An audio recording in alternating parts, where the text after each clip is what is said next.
Hello বন্ধুরা, আমরা কোথায় যাচ্ছি? না না না, শপিং করতে, পুজোর শপিং।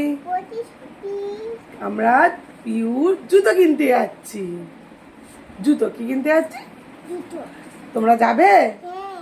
চলো, টাটা। তো ফাইনালি রেডি হয়ে আমরা বেরিয়ে পড়লাম শপিং করার জন্য। পিউর জন্য একটা নিউ হেলমেট কিনেছিলাম সেই দিনই, তো সেটা পরে নিয়েছে। সে তো বেজায় খুশি, কারণ কি আমরা প্রতিবার হেলমেট পরে যাই, ও পরে না, তাই ওর মনটা খারাপ করে। প্রতিবার বলে আমাকেও দাও, কিন্তু তাই জন্যে কিনে নিলাম। সামনে পুজো, এবার তো বেরাতেই হবে, তাই ওর জন্য একটা হেলমেট নিয়ে নিলাম। তো আমরা চলে গেছিলাম সিলেদার্সে। ও বাবা, গিয়েই দেখি প্রচুর ভিড়। যদিও সিলেদার্সে সবসময় একটা ভিড় তো থেকেই থাকে, কিন্তু তারপরে তো সামনে পুজো এসেই গেল। আমরা এটা গেছিলাম 15 আগস্টের কয়েকদিন আগে, তো তখন থেকেই পুজোর ভিড় শুরু হয়ে গেছিলো। তো ফার্স্টে আমরা চলে গেছিলাম কিডস জোনে। সেখানে গিয়ে আমি পিউর দুটো কালেকশান নিয়েছি।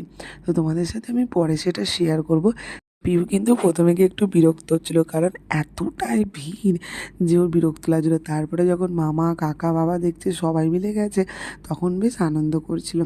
তো দেখো কিরমভাবে হাত দিয়ে চাইছে, ওখানে সবাই জুতো পারছিল ওপর থেকে এরকম হাতটা তুলে তুলে, তো ওদের মতন ও কপি করার চেষ্টা করছিল। তারপরে ও ভেবে নিয়েছিল এটা হচ্ছে একটা খেলার মাঠ, ওর বাবার কিছুতেই হাত ধরবে না, কারোর হাত ধরবে না।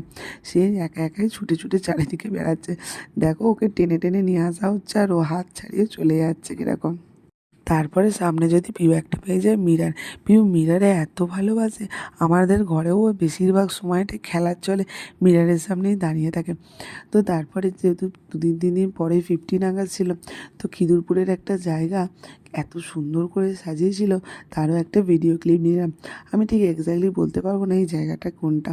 তো তারপরে পিউ আর ওর মামা দেখো বাড়ি আসার সময় কীরকম আনন্দ করছে। মামা যেহেতু এখন সেরকম একটা থাকে না সাথে, কাজের জন্য বাইরে থাকে, তো ও যখনই পায় এরকম আনন্দ করতে থাকে। দেখো রাস্তার মধ্যে দুজনে কী ধরনের মজা করছে। চলো আজকের ভিডিওটা এইটুখানি। যদি ভিডিওটা ভালো লাগলে লাইক কমেন্ট দিয়ে পাশে থেকো। টাটা।